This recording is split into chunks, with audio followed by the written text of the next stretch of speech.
What's going on, guys, and welcome back to another episode of Career Mode. This is episode number 117, and we start today's episode by receiving some tournament prize money from the board after our progress into the knockout stages of the Champions League. And as you can see, we got around £8 million, and the first thing I did was put it all in the wage budget and offer some contracts to some players, because as you guys know, we have got quite a few players in this Milan team that have their contracts up come the end of the year, and there are some notable ones too, like Nkulu and El Shaarawy and Polly, that are first team players that need to get offered new contracts. Otherwise, as they're 23 and over, they can leave the club in January and sign to a new club for next season if they'd like to do so, and I can't afford to let that happen. So straight away after receiving that money from the board, after progressing to the Champions League knockout stages, I put it on the wage budget and offered these guys new deals in the hope they would accept the contracts and decide to stay here at Milan. But one player who is not going to be staying here at Milan is this guy, Nicolas Nkulu. A major contract problem with Nicolas Nkulu. That's what this email says, and as you can see, he's turned down his contract. He says he's not going to sign any new deal, and Nkulu wants to leave to a new club. So that's a real shame, and Nkulu is almost definitely going to be leaving.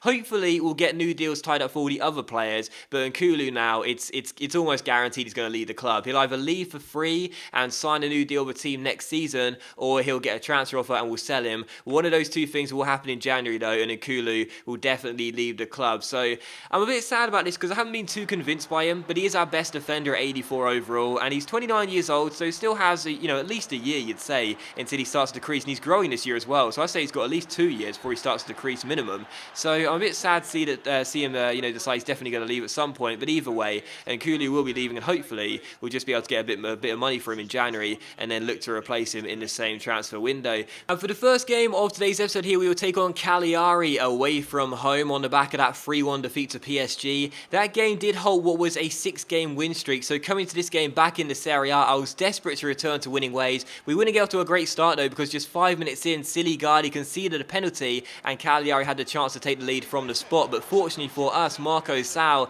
stands up to take the spot kick and chips the ball over the bar, and Muslera, who was waving his arms around before the penalty was taken, didn't need to wave them around after the penalty was taken, as the ball gets chipped over the top of his own bar and it is still 0-0. So a really poor penalty, and Cagliari spurn a great chance to take the lead in this game, as it is still goalless. They had a good chance here through De Gennaro in the 32nd minute, but this half volley went over the bar and behind for a goal kick, and it was still 0-0. But in the first half, I'd done literally nothing, was playing really poorly, and in the second half that continued as well. Just wasn't feeling confident at all on the back of that loss to PSG. Cagliari were playing marginally better, and in the 67th minute, Sherry, who won the penalty for Cagliari, crossed the ball into the centre, picks out João Pedro, and for Muslera, I mean, I've eased off the criticism of Muslera over recent episodes. You guys know that. I started off being really critical of the guy, wasn't liking him at all. 83 overall goalkeeper. He'd been doing okay. The game against Inter was his notable best performance so far in a Milan shirt since I've been here, but for this goal right here, it actually goes down as an own goal. João Pedro's header is on target, but Muslera makes such a meal of it.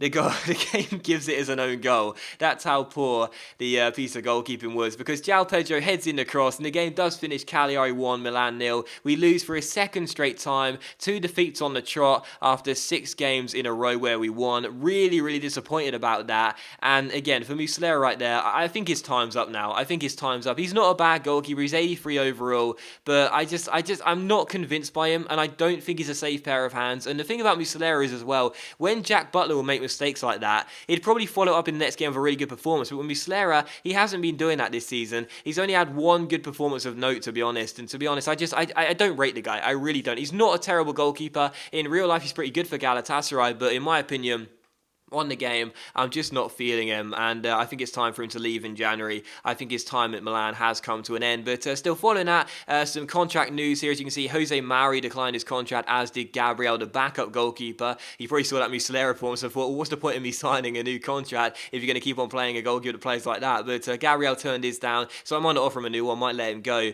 But as for Jose Mari, he's 75 overall and only 23 years old. I offered him a new deal, and as you can see, he does decide to accept the second time round. So that's good to see. All I had to do was give him an extra £5 a week, and he's happy with that, so that's good. And Jose Mari will stay here, but Gabriel will most likely leave. But still, for the second game of today's episode here, we will take on Genoa away from home. And I did decide to keep Muslera between the sticks. This was the final game before the January transfer window opened, so I thought this is Muslera's last chance. If he plays quite well, I might keep him. Otherwise, he will be on the scrap heap and leaving come the January transfer window opening. We're taking on Genoa here, though, desperate not to have 3 defeats in a row. After a 6-game win streak, consecutively winning 6 games in all competitions, I was really pleased with that, and I could not afford to have 3 defeats in a row. That would be a really, really bad way of ending what was looking like a really good end to the first half of the season. But in this game, not much really happened in the first half. Genoa had the only chance of the first half, really, but Muslera made a really good save. And then 6 minutes after the restart here, another good chance on the home side. They whip across into the far post, and as you can see, Muslera,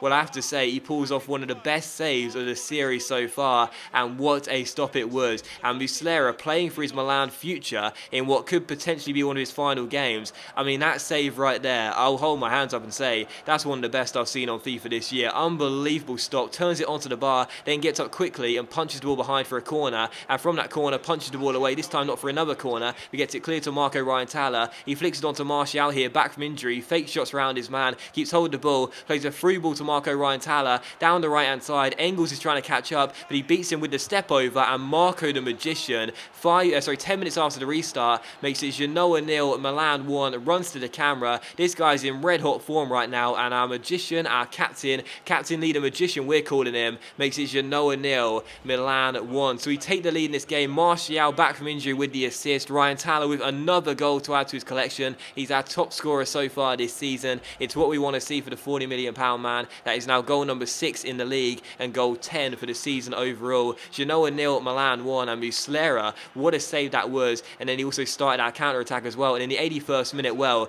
it's safe to say he has saved the best till last, playing for his Milan future, playing for his career. What an extraordinary save once again from Muslera, and again it's another big stop by a Uruguayan as he keeps it at Genoa 0, Milan 1, and once again from that we go on the break here. Fekir finds Donnarumma, who holds the ball up, gives it inside towards Lacadia off the bench here, finds Mastor, who goes for goal. It's a great save by Perino, and he turns behind for a corner. As you can see, the game does finish Genoa 0, Milan 1, because the final chance fell to us here, but Ryan-Tala's shot goes wide of the post and behind for a goal kick. What a performance from Fernando Muslera out of nowhere, the Uruguayan who I kept between the sticks for this game. It was basically to put him in the shop window, really, and see what he could do, but instead, I think it's safe to say that as Ryan-Tala congratulates him here, the skipper, who got the only goal of the game, congratulating the guy who got the clean sheet, I think it's safe to say that I'm going to have some doubts over whether Muslera should actually be sold or not, because before the game I was thinking, right, that's it, that loss in the last game to Cagliari, that was the final straw for me, a poor piece of goalkeeping, but in this one, what a fantastic piece of goalkeeping, what a great display from Muslera, 2 extraordinary saves in this game. I can't work out which one was the best one, really. The second one was amazing late on in the game because of the angle and the fact he had to sort of claw it off the line, but the first one, tipping it onto the bar, was just unbelievable. But either way, Muslera, I was going to transfer list him, but instead I'm going to keep him here unless a club decides to bid for him, as I think after that performance he deserves to stay. But following that, Nkulu does come to us just before the January transfer window open and hands in a transfer request. He says he wants to leave the club, so I said, you know what, Nicholas, you've handed in a transfer request, okay, fair enough, that's it. I'm not going to keep an unhappy player here. If you want to leave the club, fair enough. I've granted his transfer request, I've added him to the transfer list, and he'll either be leaving to a new club in January, or he'll be leaving to a new club in the summer and signing a deal with them, a pre-contract if you will, and staying here for the remainder of the season. I don't mind which it is, to be honest, because if we can get some money for him, that would be great, but he's an important player of our first team. He helped keep a clean sheet in that game, so maybe keeping him here for the summer and letting him go on the free may not be a bad decision, as we've got some key games to come in the second half of the season, as we're desperate to win at least one trophy in our first year in Milan. We'll have to wait and see though. He's handed transfer request into me, I've granted it, and he will be leaving the club at some stage, either in January or in the summer. We'll have to wait and see though. But still the final thing you'll see in today's episode here is the squad report and look at the stats as well, as we are officially halfway through the season now.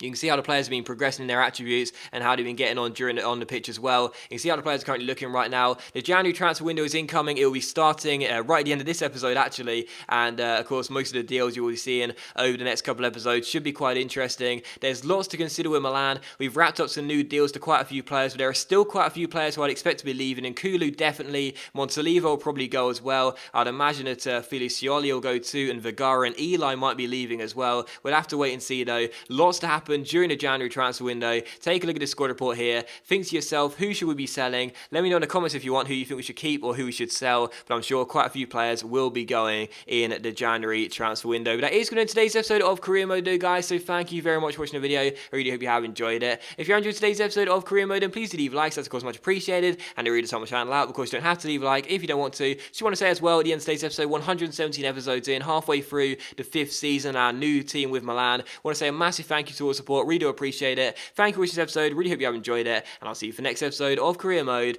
very soon.